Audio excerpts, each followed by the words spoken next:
texto de Edilberto nos plantea una serie de interrogantes, ¿no?, de cuál es la esencia fundamental para seguir avanzando. Él lo resume: una universidad democrática, la lucha por una tecnología adecuada por la ciencia, ¿no?, obviamente, pero todo esto, ¿no?, comienza justamente por los cuadros fundamentales a nivel de autoridades, a nivel de estudiantes, a nivel de dirigentes.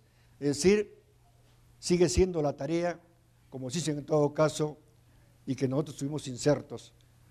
Cuando se dio, y yo fui dirigente en el año 67, no fue solamente la Universidad de Ingeniería, fue un fenómeno a nivel mundial, porque la estructura capitalista ya no daba más y no da más. Creo que en este aspecto, el libro que nos concede aquí, yo realmente felicito al compañero Edilberto Guamaní por su gran contribución que hace, que nos da luces y nos ilumina y nos llena justamente y nos da más ímpetu para seguir combatiendo, porque estas derrotas que sufrieron los estudiantes de los años 70 al 81 y que todavía continúa la brega, ¿no?, tiene que ser retomada por la nueva camada de jóvenes que insurgen.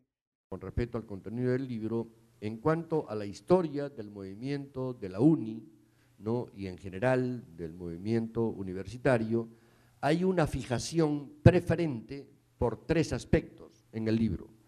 El primero es el aspecto organizativo, es decir, se ha fijado muy particularmente el libro en cómo se organiza o se reorganiza, se compone, se descompone, se desorganiza, etcétera, y se vuelve a reorganizar el movimiento estudiantil, pero entendido como organización, ¿no?, entendido fundamentalmente como organización. Esto es muy característico de este libro. Otro elemento que me parece característico es el trasfondo político, ¿no?, de las organizaciones y desorganizaciones. Creo que es otro de los elementos fundamentales de la forma de hacer historia del movimiento estudiantil. Y el tercero, o sea, son elementos en los que se fija, fundamentalmente en los que el foco está particularmente, a lo que está particularmente dirigido. Y lo tercero es, hay una fijación también mayoritaria, preferente, en la confrontación con la autoridad. Y en general con la confrontación con el poder, no solamente con la autoridad dentro de la universidad, sino en general con la confrontación con el poder en general. Estos son los tres, creo, los tres rasgos característicos de esa narración que se va haciendo, fijarse más en lo organizativo, describir el trasfondo político que hay debajo de las organizaciones y esta fijación en la confrontación. Es una decisión del autor. Podía haber tomado el movimiento estudiantil desde otra perspectiva. En la primera parte de este nuevo libro, cuando decimos las palabras para la segunda edición, hicimos un recuento de todo lo que le falta a la primera edición. Solamente un recuento sucinto, por supuesto, porque para ampliarlo están los nuevos libros. Entre los recuentos, por ejemplo, mencionamos lo siguiente. Este libro originalmente se titulaba Historia del Movimiento Estudiantil 1913-1981. Si hubiéramos descubierto que una primera huelga estudiantil en la UNI, mejor dicho en Lima, y que tuvo como epicentro la UNI en 1912, hasta el título del libro hubiera cambiado. Hubiera sido de 1912 a 1981. Eso decimos en la presentación a la segunda edición. Descubrimos que la primera huelga estudiantil en Lima ocurrió en 1912 y de esta manera, que 8 años atrás, un estudiante de ingeniería había motivado que haya una asamblea de estudiantes para participar en un congreso internacional de estudiantes en Uruguay. ¿Cómo se enteró? Por los periódicos, porque vía los cables llegaban a los periódicos noticias y en 1907 llegó la noticia de que en Uruguay se iba a llevar a cabo el primer congreso internacional de estudiantes americanos.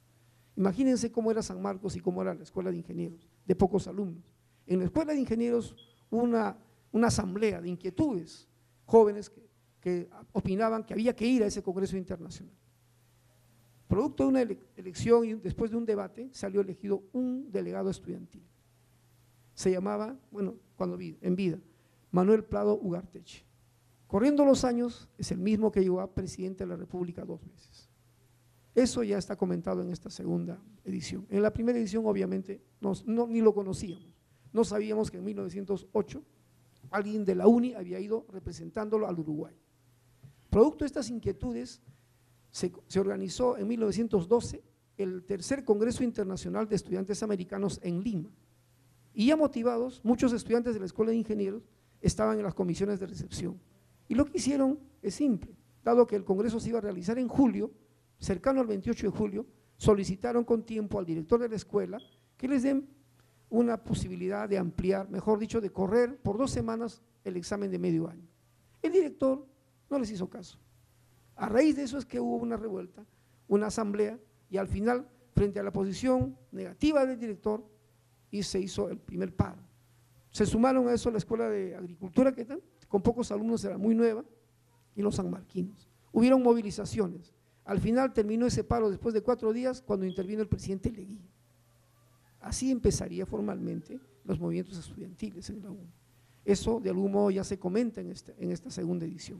Termino diciendo sobre este libro que hemos hecho un esfuerzo porque el estudiante, el profesional joven, empiece a conocer su universidad en principio, porque cuando nosotros fuimos estudiantes no tuvimos esa oportunidad.